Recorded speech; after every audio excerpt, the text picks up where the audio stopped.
doing that. Riley grinned. Gotta take time to appreciate the simple pleasures in life. Like destroying our paper trail? It's a perfectly reasonable precaution to make sure we don't leave behind enough data that somebody else could come along and duplicate our work, she said. Also, kinda fun. This the last of the spare parts? Jaideep asked, tapping the cardboard box that sat beside her on the lab bench. Yeah, mind carrying it in for me?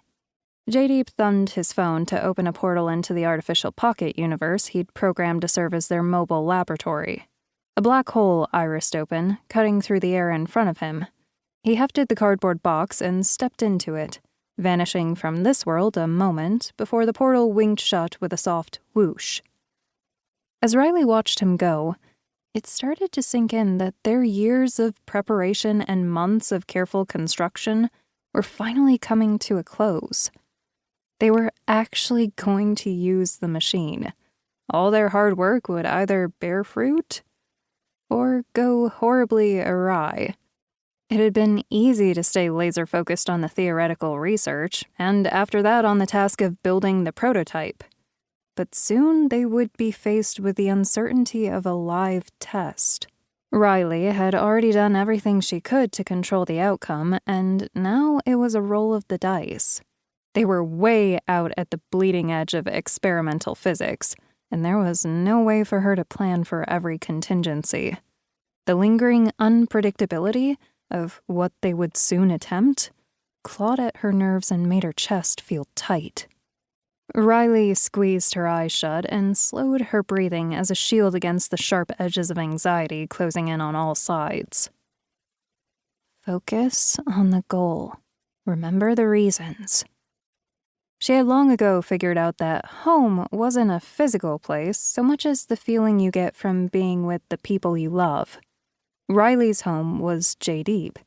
He was all she needed. But Jaideep's home, a significant part of it at least, was gone. And that was a state of reality that Riley simply refused to accept. Jaideep didn't deserve to lose his family, and Riley would move mountains for this boy.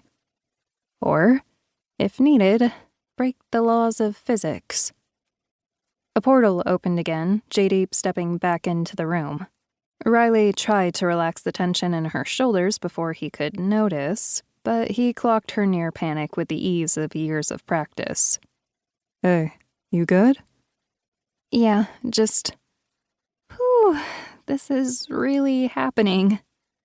Riley fiddled with her phone, turning it in her hands like a spinner toy. Did you tell Annalise we're leaving? Not yet. Thought I'd text her from the train station. Right. Probably better to wait. They'd asked Annalise to come with them. Jaideep had only been dating her for about 6 months, not as long as Riley and Jaideep had been together, but she'd become important to both of them. Annalise hadn't reacted the way they'd hoped. You can't... It's done, Ry. There's no undoing it, Annalise said. This is crazy. What you're trying to do here is crazy. Riley often called herself crazy, but she didn't particularly enjoy it when other people did so. She cocked an eyebrow, challenging. You gonna report us to the administration, Lise? No. Annalise sighed. But I'm sure as shit not going to help you get yourselves killed toying with physics you don't understand. At this point, I'm probably one of the world's foremost experts on temporal theory, Riley said. Not a brag, just a statement of fact. God, that's the scariest part, Ry.